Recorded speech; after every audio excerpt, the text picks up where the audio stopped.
The Baltic Sea. It wouldn't be an exaggeration to say that this place have changed the course of human history.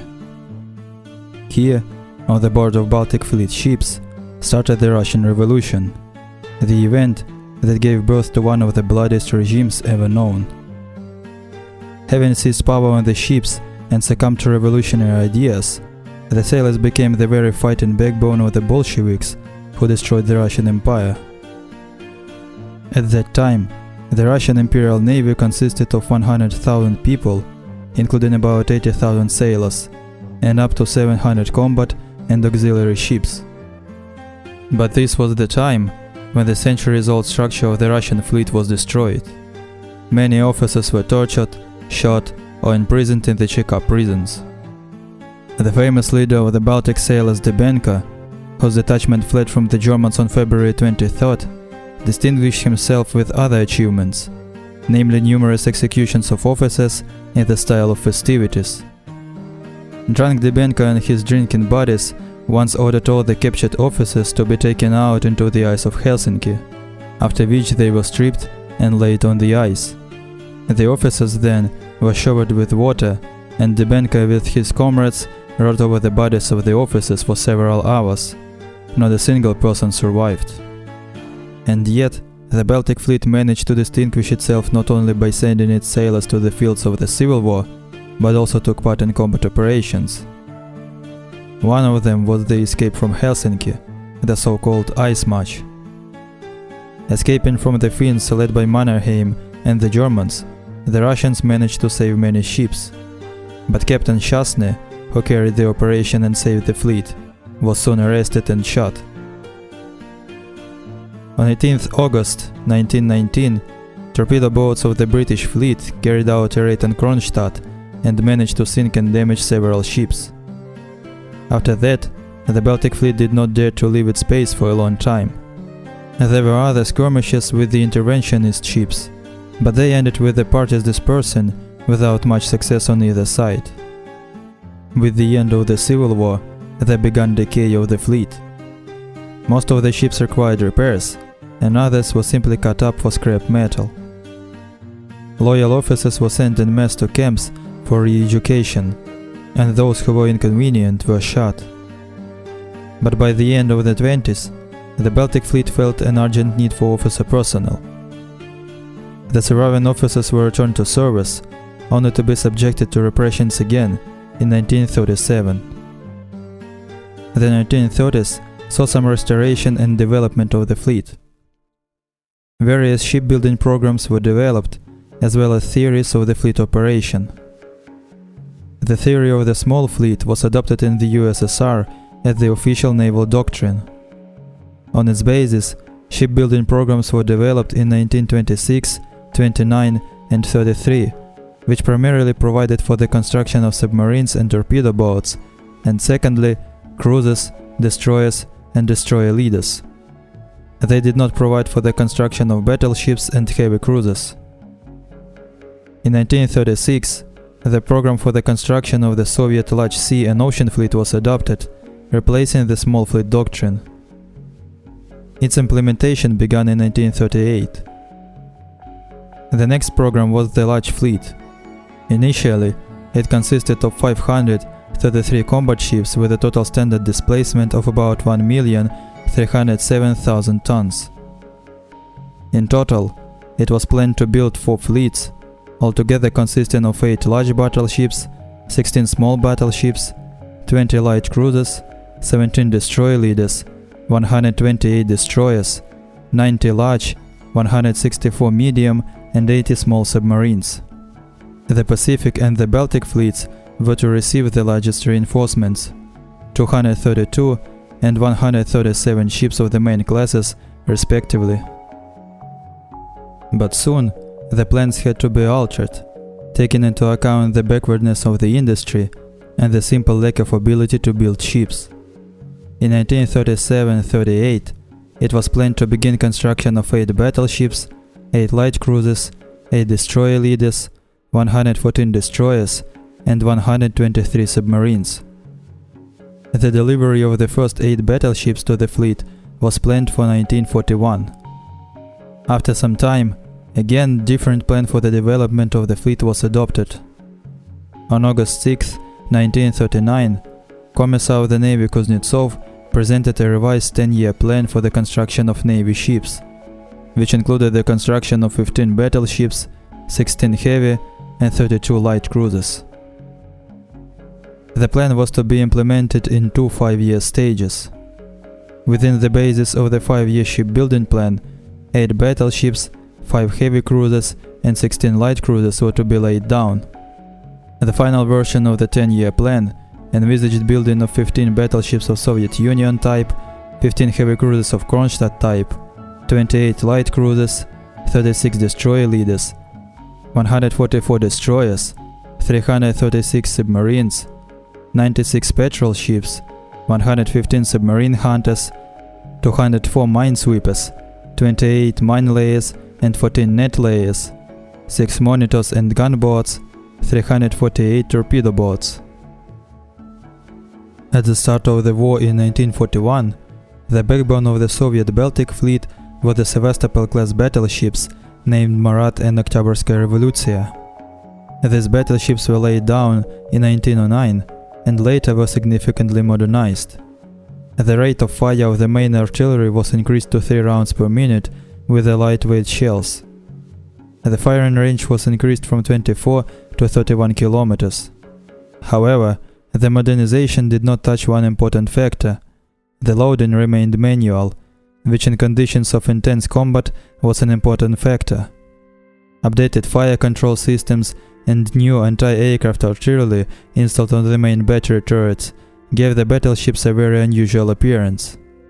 At the start of war, Marat was in Kronstadt and Oktyabrskaya Revolutsiya was in Tallinn. The next most powerful ships in the fleet were the cruisers Kirov and Maxim Gorky. These 2 cruisers were not the results of the Soviet designers' own thoughts. The cruisers were indeed the first warships built in the USSR, but their design and power plants were developed in Italy, namely from the Duca d'Aosta project. The main difference between projects were the 180mm guns on Soviet cruisers. Some historians even went so far as to call these ships semi-heavy cruisers. The guns had a 38 km firing range, which was up to 30% more than the firing range of the heavy cruisers made under Washington Naval Treaty restrictions, but such range led to accelerated barrel wear. As for the armor, 50 to 70mm sights were practically nothing against even light shells. Another important factor was that by that time the Washington ships were being prepared for installation and some had already been equipped with radars, which the Soviets naturally did not have. In regard of destroyers, the Soviet fleet was one of the weakest of all the warring countries. Having in surface the destroyers of the old Novik type and her subtypes, and modern Gnievny and Storozhevoy type, the Soviet fleet did not pose a particular threat to German or English fleet. The modern ships were of Italian descent and had Italian shortcomings aggravated by Soviet ideas. The destroyers of Gnievny class were developed based on the Italian Mistrale project with the involvement of Italian specialists.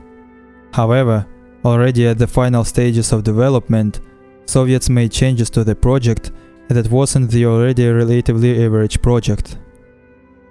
The length of the forecastle was reduced and the artillery consisted of only 4 130mm guns.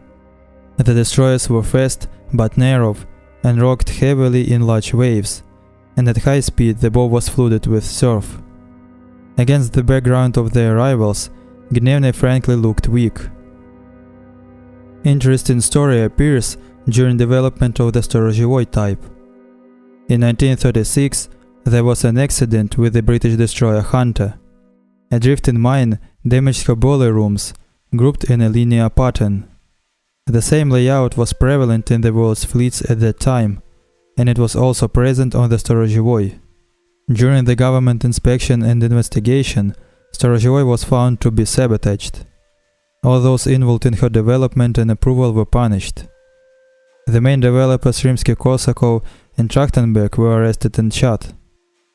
From that moment on, mass purges of the navy began, which finished off the last officers of the old fleet and the ones who were somehow noticed in connection with the Trotskyists.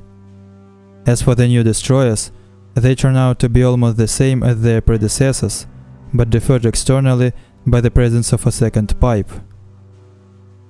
A separate word should be said about the destroyer leaders. Regarding the Baltic, all the stars came together so that the forerunners of the Soviet destroyer leaders served in the fleet. The leader of the Leningrad class was essentially the first type of such a warship. The project was an attempt to surpass the enemy's warships with 130mm guns, high speed, and powerful by Soviet standards torpedo armament. Leningrad turned out to be, if not a failure, then certainly not the best ship of her class. Errors in the design led to the fact that the destroyer shook strongly at high speed.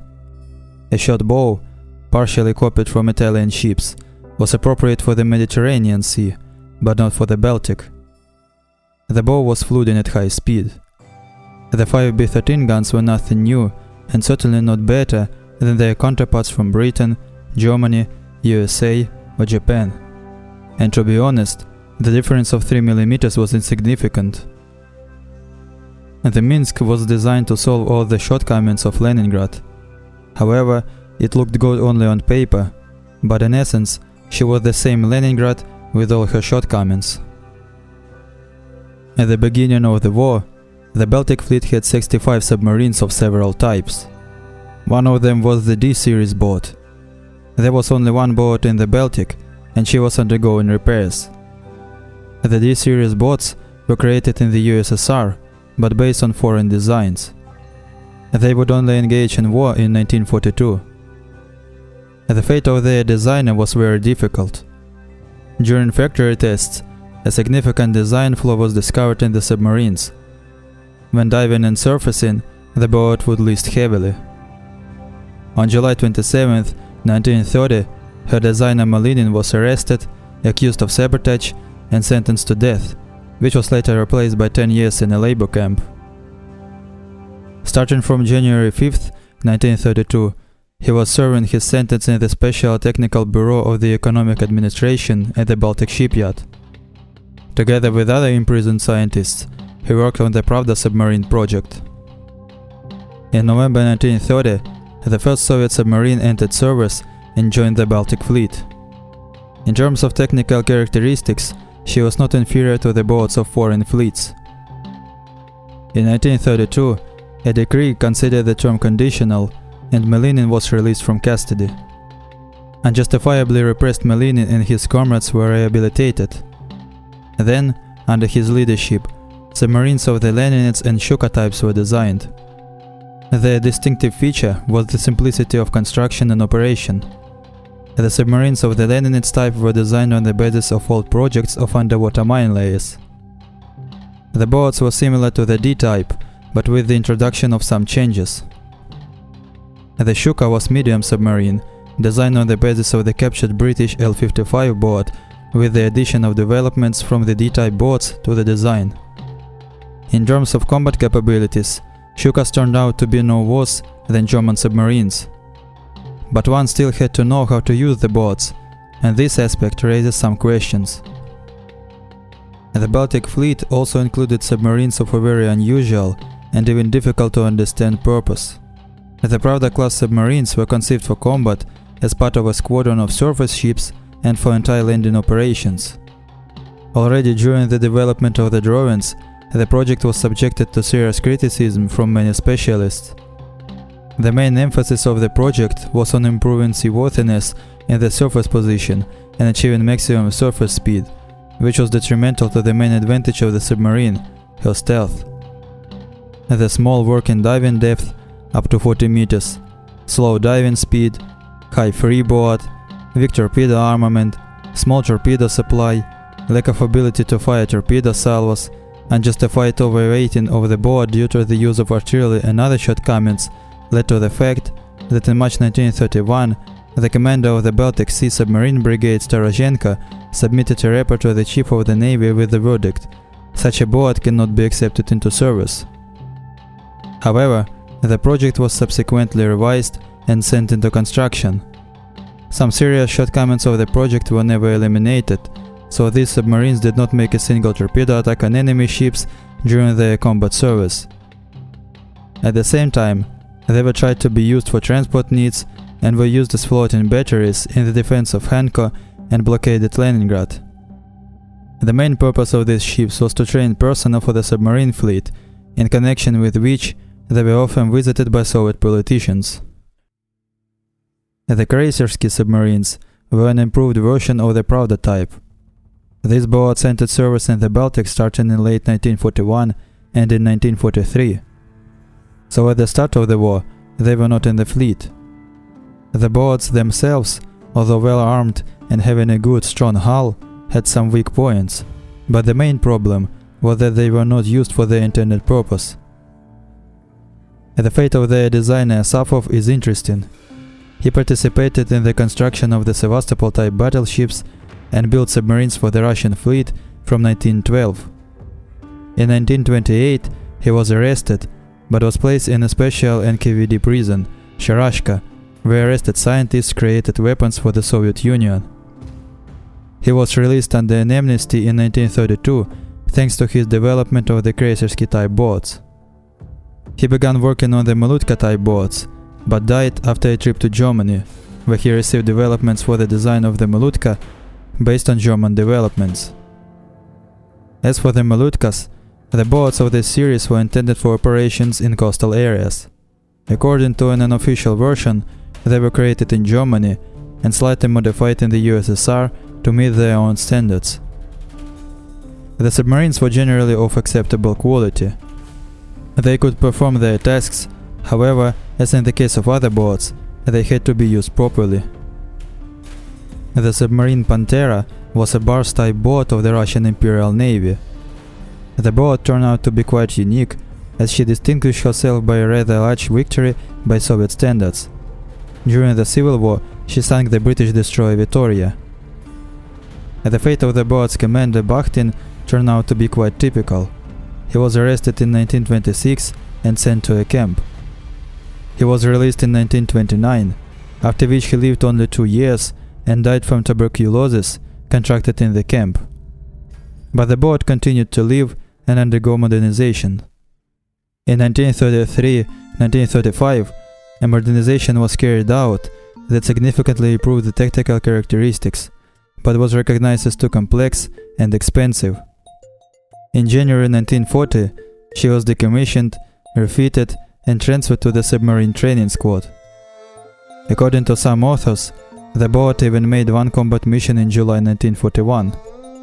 Then the boat was in Kronstadt, where she survived massive bombing by German aircraft in September 1941. The ship's gunners participated in repelling all the raids and shot down one aircraft and damaged 2 more with fire from a 45mm deck gun. By the beginning of 1942, more than half of the crew members were transferred to naval rifle brigades and went to fight on the land fronts. On August 8, 1942, she was mothballed and handed over to the Kronstadt military port for long-term storage. However, on May 7, 1943, she was put back into service, converted into a floating charging station with the removal of weapons, and transferred to support combat operations to the Baltic Fleet Brigade. The Baltic Fleet also had several foreign submarines. The first of them was the WWll-55, the same one from which the concept of the Leninets and Shuka submarines was copied and subsequently implemented. During one of the reconnaissance sorties on June 4, 1919, the submarine discovered the destroyers Azad and WWll and attacked them with 2 torpedoes. Having successfully maneuvered, the destroyers evaded the torpedoes. The submarine after the salvo did not stay at depth, and part of its conning tower appeared above the water, which was immediately fired upon. A large column of fire and smoke rose above the submarine. Debris was visible flying into the air. In the autumn of 1926, during minesweeping, one of the Soviet minesweepers accidentally hooked and lifted on board a sighting device from a 4-inch gun, which was found to belong to the submarine L-55. Over the next 2 years, the submarine was examined, and on April 27, 1928, a decision was made to raise her. The operation to raise the boat lasted from June 10th to August 14th and ended in a complete success. L-55 was towed to Kronstadt and placed in a dock there. The bodies of 38 English sailors were found in the boat, who along with their personal belongings were sent to Great Britain. By July 27, 1931, the boat was completely restored and commissioned to the Baltic Fleet. On January 10, 1940, L-55 was decommissioned from the fleet and used as a training vessel. The Soviet Union also received the Latvian Ronis and Spidola submarines. The French-built boats joined the Baltic Fleet on July 25, 1940. They were in terrible technical condition. Kalev and Lembit were submarines of the Estonian fleet. They were in relatively good technical condition. In addition, the Baltic Fleet had 142 auxiliary ships and boats, and an air force numbering almost 600 serviceable aircraft. Despite certain shortcomings that the ships suffered from, the Soviet fleet turned out to be the strongest in the Baltic at the beginning of the war. 2 battleships, 2 cruisers, 30 destroyers, flotillas of submarines, torpedo and patrol boats, hundreds of auxiliary ships were ready for everything. To go west, covering the right flank of the victoriously advancing Red Army, breaking through the straits and leaving the cramped Baltic for the expanses of the North Sea and the Atlantic, bringing freedom to the proletarians of the world, to meet the Grand Fleet, arranging a second Jutland for it, to land troops in Sweden, and for many other things that were born in the head of Joseph Stalin, inflamed by party intrigues and ideas of the world revolution. Instead, the fleet, which was actively updated and had all the capabilities to conquer that theater of military operations, turned out to be useless. Its role was reduced only to the combat actions of sailors who were forced to become Marines and were thrown into the meat-grinder of the war. What Soviet theorists have dreamed of turned into a catastrophe worthy of detailed study.